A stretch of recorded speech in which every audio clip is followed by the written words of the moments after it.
And उन के जो केबल्स की डिफरेंट लेयर्स थी, उन पर भी बात हो गई थी।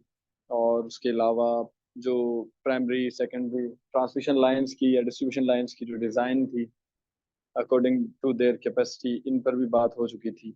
एंड फिर सिस्टम्स पर भी बात हुई थी, radial and parallel, ring man and interconnected system. उसके बाद बात हो रही थी वाइब्रेशंस, जो ट्रांसमिशन लाइन जो होती हैं उनमें हम डैम्पर यूज करके जो है ना उनकी वाइब्रेशंस को रिड्यूस करते हैं। डैम्पर डैम्पर एक मैकेनिकल डिवाइस है यहाँ पर जो ट्रांसमिशन लाइंस में। तो स्टार्ट करते हैं। बिस्मिल्लाहिर्रहमानिर्रहीम। अल्लाह ताला मदद फरमाए आप सबकी, हम सबकी। और अल्लाह ताला आप सबको कामयाबी अता करे। जस्ट एक मिनट।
चलें स्टार्ट करते हैं। Best of luck to everyone.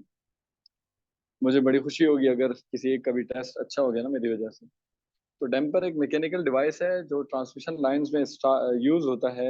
Transmission या किसी भी लाइंस के जो है ना वाइब्रेशंस को अपने अंदर यानी कि एब्जॉर्ब करने के लिए, और उस लाइन का जो वाइब्रेशन है वो रिड्यूस करने के लिए यूज होता है। ये मैकेनिकल डिवाइस होता है।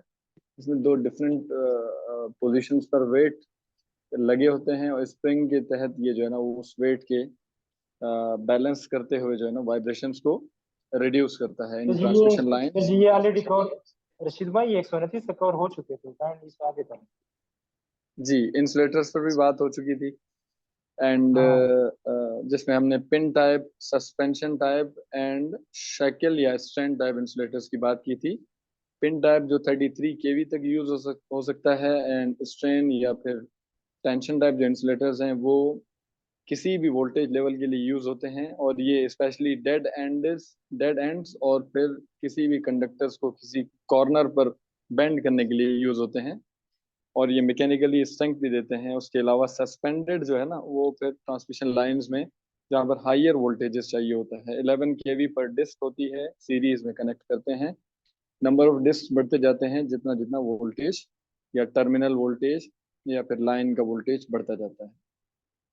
यहाँ लाइन का वोल्टेज हमेशा जो है ना आरएमएस वैल्यू में लिया जाता है किसी भी लाइन का। उसके बाद जो है ना आरसी, आरएलसी या कोई भी ऐसा सर्किट जिसमें रेजिस्टिव एंड रिएक्टिव दोनों पार्ट्स मौजूद हों, उसके बारे में बात हो रही थी कि उसमें वोल्टेज कैसे कैलकुलेट करते हैं, उसमें करंट कैसे कैलकुलेट करते हैं, और उसमें रेजिस्टेंस या इम्पिडेंस कैसे कैलकुलेट करते हैं। तो यहाँ एक सिंपल सा मेथड है। सीरीज होगा तो करंट सेम रहेगा, वोल्टेज डिवाइड होगा। वोल्टेज को कैलकुलेट करने के लिए आप पाइथागोरस थ्योरम लगाएंगे। सोर्स वोल्टेज इक्वल के लेफ्ट साइड पर होगा, एंड जो बाकी वोल्टेजेस होंगे, लेट सपोज अगर इंडक्टर और रेजिस्टर है तो वो राइट साइड पर पाइथागोरस थ्योरम से यानी कि उसके स्क्वायर से या फिर अंडर रूट से आप उसको लेकर सॉल्व कर सकते हैं। जैसे कि मैं क्वेश्चन नंबर 130 का मैं अगर फॉर्मूला बता दूं, आरसी सर्किट है जिसमें कैपेसिटर का वोल्टेज ड्रॉप 21 वोल्ट है और सोर्स करेंगे 35 वोल्ट को आप इक्विवेलेंट में रख के वी आर यानी रेजिस्टर का वोल्टेज का स्क्वायर लेंगे प्लस वी सी का स्क्वायर लेंगे। जब इन दोनों वोल्टेजेस का आप राइट साइड पर स्क्वायर लेंगे और सॉल्व करेंगे वैल्यूज पुट करके, तो आपके पास आंसर आएगा 28 वोल्ट, यानी कि पाइथागोरस थ्योरम से। इसको कभी भी आप केवीएल अप्लाई करके सीरीज में ऐड मत कीजिएगा कि 21 प्लस 28 इक्वल्स टू जो है ना 49, तो फिर ये 35 कैसे आता है? ये तो केवीएल ही फॉलो नहीं कर रहा। तो यहाँ पर केवीएल फॉलो होता है, लेकिन in terms of Pythagoras theorem, क्योंकि ये वेक्टर्स बना रहे होते हैं due to reactive part of the components, ठीक है, जिसमें कैपेसिटर की वजह से ये स्पेशली यहाँ पर हो रहा है। एंड वोल्टेज अक्रॉस कैपेसिटर, इसकी बात हो चुकी थी। In series RLC circuit capacitive in nature, then capacitive voltage would be VC minus VL. हमेशा ये याद रहे कि हाइयर वोल्टेज को लोअर वोल्टेज से माइनस करते हैं। लेट सपोज अगर कोई कहे कि हमें कैपेसिटर का वोल्टेज चाहिए, तो आप कैपेसिटर के वोल्टेज को माइनस करेंगे इंडक्टर के वोल्टेज से, अगर उसमें आरएलसी सर्किट है तो, यानी कंपोनेंट्स हैं तो। लेट सपोज अगर आरएलसी सर्किट है, एल और सी दोनों की वैल्यूज मौजूद हैं और आप पाइथागोरस थ्योरम तो लगाएंगे, लेकिन किस तरह से लगाएंगे? क्योंकि एल और सी तो दोनों मौजूद हैं, तो इसका फॉर्मूला वेरी सिंपल है। Source voltage equals to square root of resistive voltage का स्क्वायर प्लस ब्रैकेट स्टार्ट, जिसका वोल्टेज हाइयर होगा, चाहे वो कैपेसिटर हो या फिर इंडक्टर, उसको रख के फिर माइनस करेंगे जिसका वोल्टेज लोअर होगा। लेट सपोज अगर मैं कैपेसिटर का वोल्टेज हाई लेता हूं, तो वी सी का स्क्वायर माइनस वी एल का square, sorry V C minus V L, और ब्रैकेट स्मॉल ब्रैकेट क्लोज करके दोनों का होल स्क्वायर लेंगे, ठीक है। फिर दोनों के आप उससे माइनस करके डिफरेंस निकाल के उसका स्क्वायर लेंगे, फिर उसको आर के साथ, आर के स्क्वायर वी आर स्क्वायर के साथ ऐड करके उसका अंडर रूट जब लेंगे, तो आपके पास सॉल्यूशन आ जाएगा सोर्स वोल्टेज का। सॉल्व करने का ये तरीका। reference for phasors is taken in series RLC circuit by, अब सिंपल सी बात है, अगर सीरीज आरएलसी सर्किट है तो रेफरेंस जाहिर सी बात है जो सेम होगा उसी को ही लिया जाएगा। वोल्टेज सेम नहीं रहता, पावर कैपेसिटी चेंज होती रहती है, रेजिस्टेंस जो है ना, अब उसके बिना पर आप ले नहीं सकते, करंट सेम रहता है, हमें पता है क्योंकि एक ही पाथ होता है। Power factor is denoted by R over Z, P over S, V R over V S, difference between voltage and current, all of the above. तो आर ओवर जेड भी पावर फैक्टर का formula है, P over S भी power factor का formula है, and V R over V S भी power factor का formula है। Difference between voltage and current angle भी पावर फैक्टर का ही फॉर्मूला है, ठीक है, या फिर डेफिनेशन है। तो power factor factor of power कहलाता है, यानी कि actual power divided by apparent power. इसमें अपरेंट पावर दो हिस्सों में डिवाइड हो जाता है। अपरेंट अपरेंट पावर दो हिस्सों में डिवाइड हो जाता है जब वो कंज्यूमर साइड पर पहुंचता है। एक एक्टिव पावर यानी रियल पावर में कन्वर्ट होता है, और दूसरा रिएक्टिव पावर, यानी जिसमें इंडक्टिव एंड कैपेसिटिव नेचर होती है ना जिन डिवाइसेस में या लोड्स में, तो वहां पर ये पावर दो हिस्सों में डिवाइड हो जाता है। तो जब रियल पावर जो हमारा एग्जिस्टेंस रखता है, जिसकी वजह से हमें आउटपुट में कंज्यूमर जो है ना कुछ लोड चला रहा होता है, जिसकी वजह से चीजें रन हो रही होती हैं, उसका हम जब रेशो में डिवाइड करके अपरेंट पावर से लेते हैं, तो वो पावर फैक्टर बन जाता है। पावर फैक्टर बहुत जरूरी है, ये शो करता है कि एनर्जी कितनी लूज हो रही है, लॉस हो रही है वाइल ट्रांसमिटिंग, और पावर फैक्टर से ही आप जनरेशन की भी वैल्यू कैलकुलेट कर सकते हैं कि कितनी जनरेशन हमें बढ़ानी पड़ेगी। पावर फैक्टर अगर यूनिटी के करीब हो तो बहुत बेहतर पावर फैक्टर होता है, और पावर फैक्टर अगर 0.5 के करीब हो, यानी ये 1 से कभी ऊपर नहीं होता, क्योंकि एक्टिव पावर अपरेंट पावर का हिस्सा ही होता है। तो एक्टिव पावर कभी भी अपरेंट से ऊपर नहीं जा सकता, क्योंकि अपरेंट दोनों का समीशन होता है, एक्टिव एंड रिएक्टिव। तो यहाँ पर पावर फैक्टर बहुत जरूरी है, क्योंकि कितना लॉस हो रहा है ये हमें शो करता है, ठीक है। एंड जितना यूनिटी के करीब होगा उतना बेहतर पावर फैक्टर होगा, जितना यूनिटी से कम होगा, 1 से कम होगा, उतना ही लो पावर फैक्टर होगा और वो कंज्यूमर्स उस पर ज्यादा चार्ज किए जाएंगे। एंड ये due to inductive and capacitive circuits की वजह से या कंपोनेंट्स की वजह से होता है। Further resonance frequency is denoted by 1/2 pi under root L C. ये आप सॉल्व करेंगे ना, क्योंकि रेजोनेंस के बारे में हमें पता होना चाहिए कि रेजोनेंस वो कंडीशन होती है जहां पर capacitive reactance and inductive reactance both same हो जाएं। यानी कि जहां पर कैपेसिटिव इफेक्ट्स और इंडक्टिव इफेक्ट्स एक दूसरे को कैंसिल आउट करें, यानी जहां पर ना कैपेसिटिव इफेक्ट रहे ना इंडक्टिव इफेक्ट्स रहे, यानी दोनों नलिफाई हो जाएं, एक दूसरे को माइनस करके एक दूसरे के इक्विवेलेंट हो जाएं। लेट सपोज अगर सीरीज आरएलसी सर्किट है तो कोई पूछ ले अगर रेजोनेंस में करंट की जो है ना वो पैरामीटर्स क्या होंगे, करंट की कैरेक्टरिस्टिक्स क्या होगी, तो मैं बता दूं कि भाई सीरीज रेजोनेंस हो या पैरेलल रेजोनेंस हो तो दोनों की जब रिएक्टेंस इक्वल हो जाती हैं तो दोनों एक दूसरे के इफेक्ट्स को नलिफाई कर देते हैं, कैपेसिटर और इंडक्टर, तो प्योरली रेजिस्टिव बिहेव करना शुरू करता है वो सर्किट।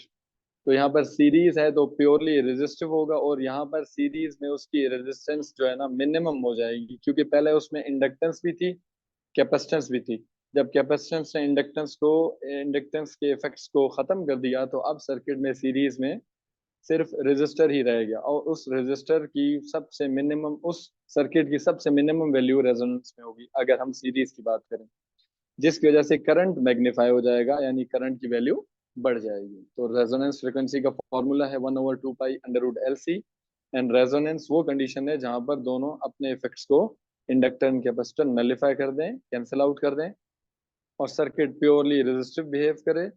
सीरीज में वो मिनिमम इम्पिडेंस शो करेगा या रेजिस्टेंस शो करेगा और पैरेलल में वो मैक्सिमम इम्पिडेंस शो करेगा, क्योंकि हमें पता है पैरेलल में जितने रेजिस्टेंसेस ऐड करते जाएंगे उतनी ही उसकी रेजिस्टेंस जो है ना कम होती जाएगी, लेकिन अगर हम कैंसिल आउट करते जाएंगे, रिमूव करते जाएंगे, तो उसकी रेजिस्टेंस आहिस्ता आहिस्ता बढ़ती जाएगी पैरेलल कंडीशन में। इसीलिए हम कहते हैं कि सीरीज कंडीशन रेजोनेंस में करंट मैग्नीफाई हो जाता है और पैरेलल कंडीशन रेजोनेंस में वोल्टेज मैग्नीफाई हो जाता है, वहां पर करंट मैग्नीफाई नहीं होता, वोल्टेज मैग्नीफाई। या इसको याद करने का दूसरा तरीका है, सीरीज में जो सेम रेजोनेंस में वो मैग्नीफाई हो जाता है, पैरेलल में जो सेम रेजोनेंस में वो मैग्नीफाई हो जाता है। सीरीज में करंट सेम तो फिर करंट मैग्नीफाई हो जाता है रेजोनेंस में, और पैरेलल में वोल्टेज सेम तो फिर वोल्टेज मैग्नीफाई हो जाता है पैरेलल में। At resonance circuit behaves as purely resistive. Rashid भाई, यहाँ पर बता दी। क्वेश्चन है ये रिजोनेंस जी, फ्रीक्वेंसी है ना, तो यू कैन सिंपल हम कह आस्क। सकते हैं कि हाँ, आवाज आ रही है? जी जी। मैं कह रहा हूँ कि रिजोनेंस फ्रीक्वेंसी तो हम कह सकते हैं कि वो सर्किट है जहाँ पर करंट एंड वोल्टेज और इन फेज होता है, तो हम उसको रिजोनेंस फ्रीक्वेंसी कह सकते हैं। सॉरी मैं समझा नहीं आपकी बात। The circuit where current and voltage are in phase, तो हम सिंपल कह सकते हैं कि वो सर्किट जहाँ पर करंट और वोल्टेज इन फेज में होता है, बिल्कुल तो बिल्कुल हम सिंपल रेजिस्टिव कह होता है, तो सकते हैं। रेजिस्टिव में तो हमें पता है तो बोथ फिर आर इसका इन मतलब ये सेम है, फेज। सर हमारा सेम क्वेश्चन है कि तो फिर हम इसको कहते हैं frequency of oscillation is also called resonance frequency. Frequency of, oscillation. हाँ उसी वेव की बात कर रहे हैं ना आप। जी जी, यानी रेजोनेंस फ्रीक्वेंसी आपने पूरी सर्किट की बात की, उसकी पूरे आपने हम्म। वो टर्मिनोलॉजी में बात की कि रेजिस्टेंस की बात आप कर रहे थे ना, कि वो सेम होती जी है ना, क्योंकि टोटल। तो फिर इसका मतलब ये है जो फ्रीक्वेंसी ऑफ ऑसिलेशन पढ़ते हैं तो वो भी सेम है फ्रीक्वेंसी रेजोनेंस फ्रीक्वेंसी के। तो दूसरा नाम इसका मतलब ये है कि frequency of oscillation also called resonance frequency. जी जी बिल्कुल, आप इसको कह सकते हैं। मैं वैसे आपकी आवाज में क्लैरिटी नहीं है तो कोशिश करें थोड़ा सा माइक आपके करीब हो तो ज्यादा समझ आएगा मुझे, लेकिन जो आप देखिए कह रहे हैं मैं वो फ्री ठीक लगा, है। मैं फ्री लगाता जी, हूँ, मैं वो एयरपोर्ट लगा रहा हूँ। चले आगे बढ़ते हैं। यहाँ पर if circuit has RLC elements with hello, अस्सलाम नॉर्मल वालेकुम। फ्रीक्वेंसी। हेलो रशीद जी भाई, जी। जी जी। आपने कहा कि सीरीज में रशीद भाई क्लियर है?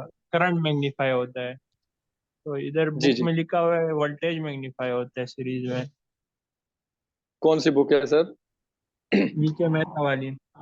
और, हेलो। वीके जी मेहता जी, वाली, जस्ट उसमें अ ही मिनट, कौन बात कर रहे हैं? खिजर खिजर बात भाई कर बात रहा कर हूँ। रहे हैं? जी जी। अच्छा, सीरीज में अगर वहां पर करंट वोल्टेज मैग्नीफाई होता है लिखा हुआ है तो वो गलत लिखा हुआ है, काइंडली इसको आप बुक्स में मिस्टेक्स भी होती हैं, अमेंड कर लें। इसके पीछे कॉन्सेप्ट मैंने शेयर कर दिया है सारा, लेकिन बुक में उसी पेजेस के आगे पीछे आप देखें तो आपको होपफुली कहीं करंट मिल जाएगा। कहीं आपने आरएलसी पैरेलल तो नहीं खोला हुआ? जी जी। कहीं आरएलसी पैरेलल सर्किट तो नहीं खोला हुआ जिसमें वोल्टेज मैग्नीफाई हो रहा है? काइंडली चेक कर लीजिए। ये एक वो है, चार्ट गिवन है ना, एक साइड पे सीरीज सर्किट है, दूसरी साइड पे पैरेलल सर्किट है। नहीं नहीं, सीरीज में विकी ये मेहता कह रहे मैंने हैं। खुद पढ़ी है, मैंने हांडा भी पढ़ी है, विकी मेहता पढ़ी है, इवन मैंने इस पर रिसर्च भी की है।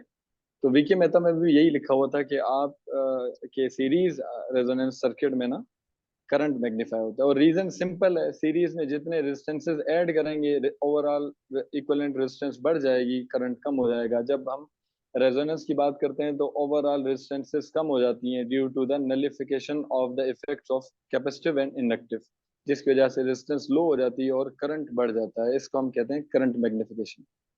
कॉन्सेप्ट भी सिंपल है, ठीक है, चेक कीजिएगा काइंडली, उसको कोई इशू नहीं है। लेकिन ये है कि कंफर्म है कि सीरीज में करंट मैग्नीफाई होता है एंड पैरेलल में वोल्टेज। मैं मूव करता हूँ 137 की तरफ। If circuit has RLC elements with normal frequencies then what will be its total voltage? A and B यहाँ पर ऑप्शन करेक्ट लिखे हुए हैं, जैसे कि मैंने बताया था।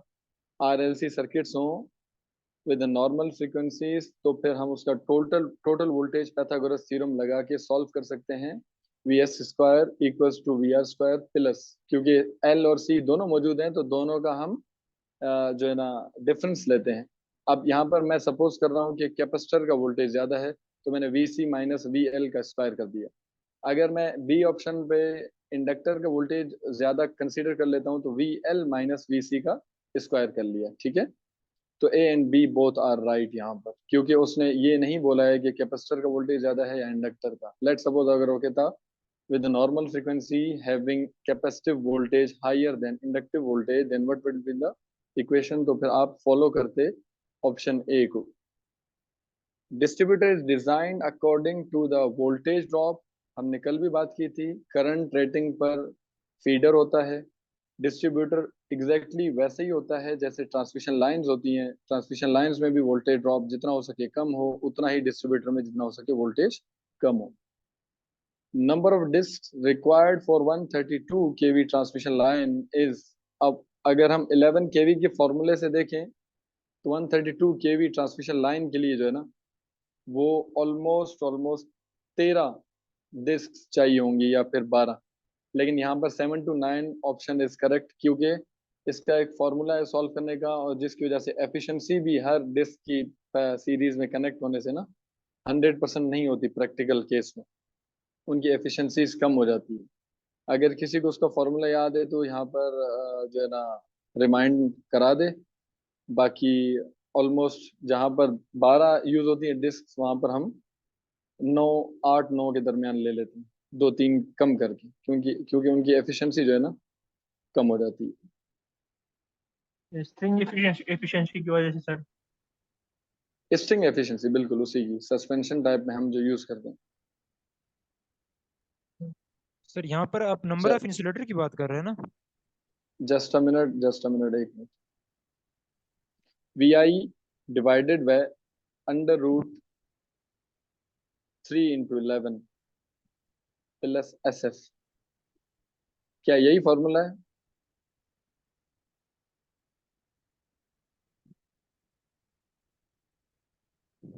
आप क्या पूछ रहे थे सर? ये जो आप नंबर ऑफ डिस्क, यहाँ पर आप नंबर ऑफ इंसुलेटर की बात कर रहे हैं ना? जी जी, नंबर ऑफ नंबर, इंसुलेटर्स की बात, नंबर ऑफ डिस्क की बात कर रहा हूँ। नंबर ऑफ डिस्क जो हर डिस्क 11 केवी के लिए यूज होती है।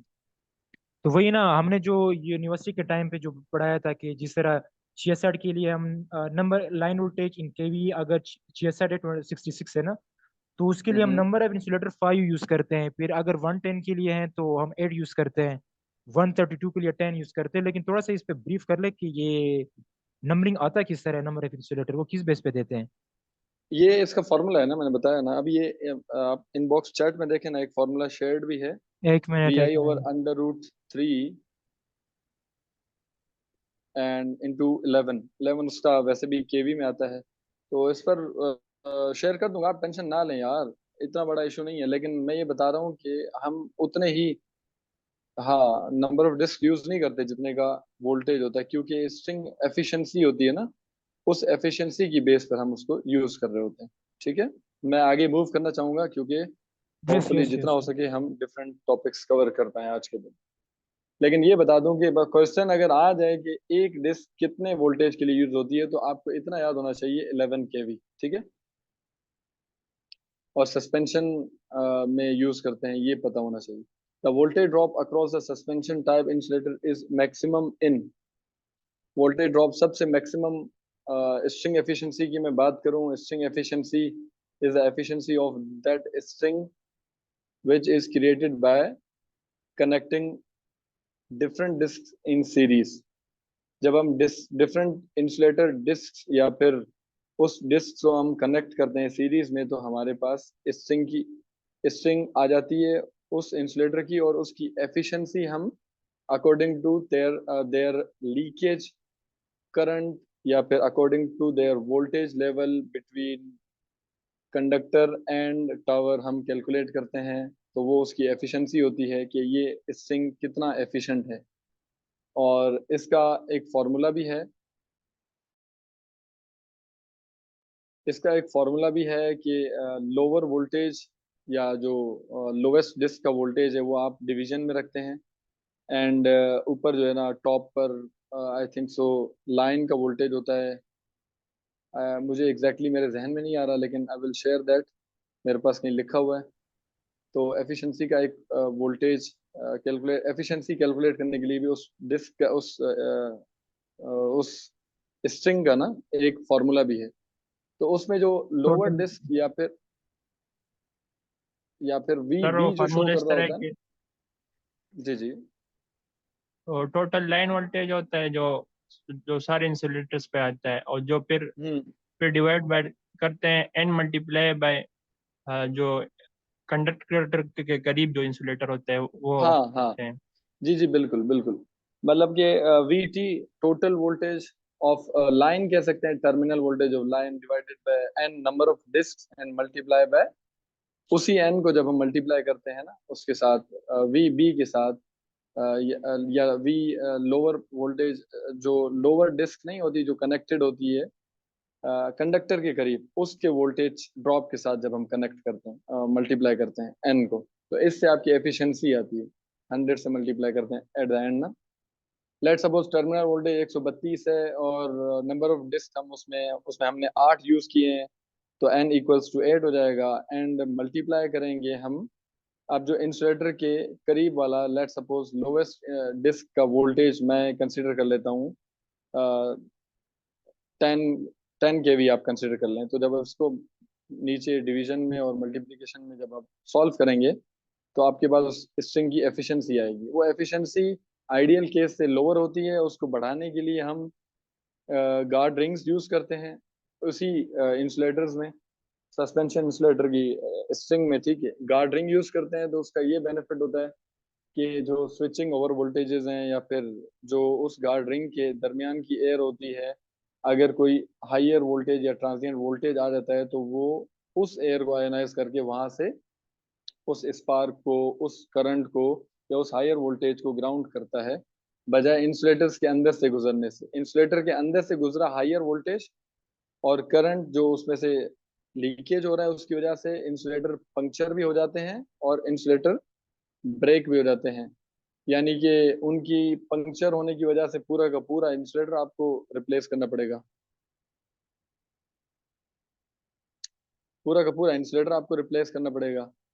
और पंक्चर के साथ एक और भी टर्मिनोलॉजी होती है इसमें, जिसकी वजह से भी वोल्टेज यहाँ से फ्लो कर रहा होता है between the air of the different discus.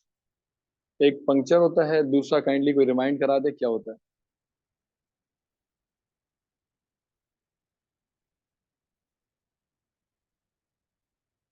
चलें, दो मेथड होते हैं इसको रिजॉल्व करने के लिए। एक तो आप गार्ड रिंग यूज कर लें, दूसरे नंबर पर आप जो है ना इसके पैरेलल में जो है ना शंट शंट की कैपेसिटेंस आप इसके पैरेलल में यूज कर सकते हैं, जो इसके ही इफेक्ट को नलीफाई करता है, तो उससे भी उसकी एफिशिएंसी बढ़ जाती है। चले मैं आगे मूव करना चाहूंगा। विच इंसुलेटर यूज्ड इन सब stations? Post insulators. Post insulators ये भी इंसुलेटर की टाइप है, ये सब स्टेशंस में यूज होते हैं। ये पिन टाइप, स्ट्रैंड टाइप तो कह सकते हैं, लेकिन ये सस्पेंशन टाइप से डिफरेंट होते हैं। In series RLC circuit, if supply frequency is reduced to resonance frequency, then circuit behaves as। Series RLC circuit में है, अब सिस्टम की फ्रीक्वेंसी, सर्किट की फ्रीक्वेंसी रेजोनेंस से कम होती है, तो हमें दो फार्मूले पता है, XL equals to 2πfL and XC equals to 1/2πfC in case of series. तो फ्रीक्वेंसी कम होगी रेजोनेंस से, तो फिर XL कम हो जाएगा, और XC क्योंकि 1/2πfC है, जब वहां पर फ्रीक्वेंसी को हम कम करेंगे तो XC बढ़ जाएगा, तो circuit would behave as capacitive. अगर किसी को कंफ्यूजन है तो मुझसे पूछ लें यहाँ पर।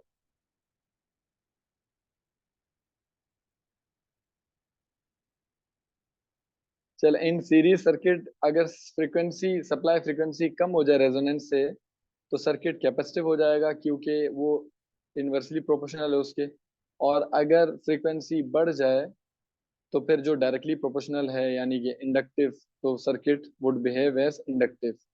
पैरेलल कनेक्शन में इसका बिल्कुल अपोजिट है।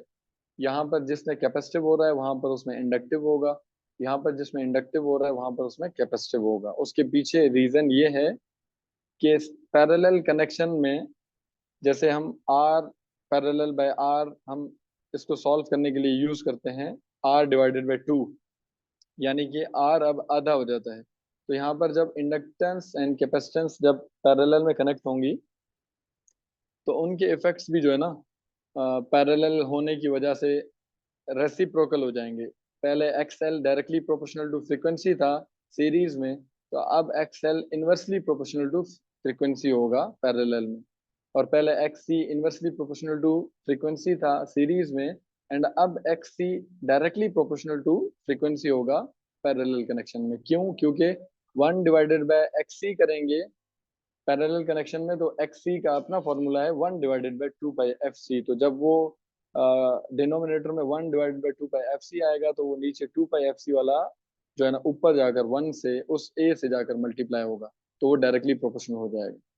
होपफुली यहाँ तक कॉन्सेप्ट समझ आया होगा, capacitive inductive nature of different series and parallel RLC circuit. ठीक है, लेकिन अगर रेजोनेंस कंडीशन की बात करें तो it behaves as purely resistive circuit, and series में resistance low, current magnify, parallel में टोटल रेजिस्टेंस बढ़ जाती है, जिसकी वजह से वोल्टेज मैग्नीफाई होता है, क्योंकि वोल्टेज वहां मैग्नीफाई होता है जहां circuit almost open circuit behave करे। ठीक है, तो यहाँ पर इम्पीडेंस बढ़ने से या रेजिस्टेंस बढ़ने से पैरेलल में उसकी टोटल वोल्टेज मैग्नीफाई हो जाती है। AC voltage of 230 volt is referred as RMS voltage. पहले ही बताया था कि जो लाइन वोल्टेजेस हैं वो RMS के होते हैं। Full wave rectifier having input of 50 hertz has output frequency of. Full wave rectification है तो इनपुट में 50 हर्ट्ज की फ्रीक्वेंसी है, तो वो पॉजिटिव साइकिल को भी जो है ना कंडक्ट करेगा और नेगेटिव साइकिल को भी, तो उसकी फ्रीक्वेंसी डबल हो जाएगी, क्योंकि वो पल्सेटिंग होता है। अगर वो प्योरली DC होता तो उसकी रेजिस्टेंस, उसकी फ्रीक्वेंसी 0 हो जाती, लेकिन यहाँ पर डबल हो जाएगी। Option options only option B is correct, तो यहाँ पर E को मत फॉलो कीजिएगा। हाँ सॉरी, D भी ठीक है, B एंड D, क्योंकि डबल द इनपुट है। 100 and D, 100 and double the input, ठीक है, यानी उसके डबल कर देता है। Where are need to install shell type transformers where low voltage and low power is required। अच्छा, जहाँ पर लो वोल्टेज और लो पावर रिक्वायर्ड हो वहाँ पर शेल टाइप यूज करते हैं। और ट्रांसफार्मर की बात हो रही है तो ट्रांसफार्मर जो है ना वो डिफरेंट टाइप्स के होते हैं। शेल टाइप होता है, एक ऑटो ट्रांसफार्मर होता है, और एक जो पावर ट्रांसफार्मर है, डिस्ट्रीब्यूशन ट्रांसफार्मर है। डिफरेंट टाइप्स होते हैं इनकी। कंस्ट्रक्शन बेस भी टाइप्स होती हैं इनकी, जो है ना वर्किंग बेस भी कुछ टाइप्स होती हैं। तो मैं ऑटो ट्रांसफार्मर के बारे में बता दूं। ऑटो ट्रांसफार्मर जो है ना वो सेंट्रल, उसके अंदर एक लिम्ब होता है जिसके ऊपर दोनों वाइंडिंग्स या एक ही वाइंडिंग रखी जाती है, प्राइमरी एंड सेकेंडरी, जिसमें कनेक्टेड होती है। एक वाइंडिंग रख के हम सेकेंडरी से उसी वाइंडिंग से हम जो है ना फिजिकली कुछ टैपिंग्स ले लेते हैं, कुछ नंबर ऑफ टर्न्स ले लेते हैं, जिसकी वजह से हमें सेकेंडरी आउटपुट मिल रहा होता है। यानी ऑटो ट्रांसफार्मर आप ये कह सकते हैं कि इलेक्ट्रिकली भी कनेक्ट होता है और मैग्नेटिकली भी कनेक्टेड होता है ट्रांसफार्मर। उसकी एक ही वाइंडिंग होती है, जिससे कंडक्टर की कॉस्ट और कंडक्टर का एरिया भी हमें कम यूज करना पड़ता है, और वो छोटी साइज का भी हो सकता है, बड़ी साइज का भी हो सकता है। उसमें हम इनपुट और आउटपुट लेने के लिए दोनों मेथड यूज कर रहे होते हैं। इलेक्ट्रिकली भी वो मेथड यूज कर रहा होता है और मैग्नेटिकली मेथड भी यूज कर रहा होता है, यानी फ्लक्स के जरिए। उसकी एफिशिएंसी बहुत ज्यादा होती है एज कम्पेयर टू नॉर्मल, या फिर एज कम्पेयर टू जो ऑर्डिनरी ट्रांसफार्मर्स, जिसमें हम दो अलग अलग वाइंडिंग्स दिखाते हैं, प्राइमरी एंड सेकेंडरी। ठीक है। एंड शेल टाइप भी कुछ उसी तरह का है, लेकिन शेल टाइप में हम 2 डिफरेंट वाइंडिंग्स यूज करते हैं, और वो जहां पर पावर लो और वोल्टेज लो चाहिए वहां यूज करते हैं। ऑटो ट्रांसफार्मर्स आप एज अ पावर ट्रांसफार्मर भी यूज कर सकते हैं, हाइयर पावर और हाइयर एफिशिएंसी के लिए, जैसे कि एनटीडीसी यूज करता है अब। तकरीबन उसके जितने भी ऑटो ट्रांसफार्मर, जितने भी पावर ट्रांसफार्मर्स हैं ट्रांसमिशन लाइंस में, तो वो उसके ऑटो ट्रांसफार्मर्स ही हैं। ठीक है। और ये वहाँ यूज होते हैं जहाँ पर एफिशिएंसी ज़्यादा रिक्वायर्ड हो, इसमें मेंटेनेंस भी लो होती है। इसका एक बड़ा डिसएडवांटेज ये है कि अगर कोई भी वाइंडिंग कहीं से भी ब्रेक हो जाए, या कोई भी उसमें इशू आ जाए, कोई भी अगर जो है ना फॉल्ट आ जाए, तो उसकी वजह से पूरा का पूरा पावर डिस्टर्ब हो जाता है, पावर कट हो जाता है। जबकि ऑर्डिनरी ट्रांसफार्मर में ये नहीं होता। आप प्राइमरी वाइंडिंग पर जो देंगे, फ्लक्स की वजह से दूसरी वाइंडिंग पर जाके मिलता है, जो Faraday's law of electromagnetic induction को फॉलो करता है। लेकिन auto Faraday's law of electromagnetic induction को तो फॉलो करता है, लेकिन इलेक्ट्रिकली भी वो ओम्स लॉ को फॉलो करता है। इसीलिए उसके अंदर अगर वाइंडिंग कट हो गई, कहीं से ब्रेक हो गई, तो फिर पावर लॉस हो जाता है। Insulators for high voltages are tested for impulse power frequency test, both of the above. Impulse voltage जो ट्रांजिएंट वोल्टेज होता है, एंड पावर फ्रीक्वेंसी टेस्ट कि कितनी पावर की फ्रीक्वेंसी बढ़ सकती है, इन दोनों का टेस्ट करते हैं हम किसी भी इंसुलेटर्स के वाले से। Which is use for measurement of low resistance. हमने चार्ट पढ़ा था कुछ दिन पहले, उसमें केल्विन की जो ब्रिज सर्किट है, वो हम सबसे लोएस्ट रेजिस्टेंस को कैलकुलेट करने के लिए यूज होते हैं, और सबसे हाईएस्ट रेजिस्टेंस को यूज करने कैलकुलेट करने के लिए हम मेगर यूज करते हैं। इंस्टॉलेशन वगैरह की वो रेजिस्टेंस को कैलकुलेट करता है। व्हीटस्टोन ब्रिज के बारे में कोई बता दे, व्हीटस्टोन ब्रिज किस चीज के लिए यूज होता है? रेजिस्टेंस मेजर करते हैं उससे भी। जी जी जी, उससे भी रेजिस्टेंस मेजर करते हैं, लेकिन जब स्मॉलेस्ट की बात करते हैं तो केल्विन। अच्छा, व्हीटस्टोन ब्रिज में ना अननोन रेजिस्टेंस हम कैलकुलेट करते हैं, उसमें डिफरेंट 4 डिफरेंट जो है ना रेजिस्टेंसेस कनेक्टेड होते हैं। तो 3 की अगर वैल्यू पता हो, तो नंबर 4 की हम कैलकुलेट कर लेते हैं by using the cross multiplication. apparent power is 10 kVA and actual power is 8 kilowatt. Calculate the reactive power. यहाँ कोई कंफ्यूजन नहीं होनी चाहिए। पैथागोरस थ्योरम लगाना है, सिंपल है। अपरेंट पावर ही तो ब्रेक होता है 2 हिस्सों में ना, एक एक्टिव पावर या actual power plus reactive power. तो आप जब 10 kVA इक्वल्स टू आप जो है ना 8 का स्क्वायर प्लस जो रिएक्टिव पावर होगा उसका स्क्वायर लेंगे, और आप अंडर रूट लेंगे, तो आपके पास सॉल्यूशन आ जाएगा इसका। ठीक है। जब आप उसका स्क्वायर रूट हटा दें, वो 8 उधर जाकर 10 से माइनस हो जाए, सॉल्यूशन हो, सॉल्व करें, कैलकुलेट करने के बाद 6 kVAR आपके पास उसका आंसर आएगा। किसी को कोई कंफ्यूजन यहाँ तक?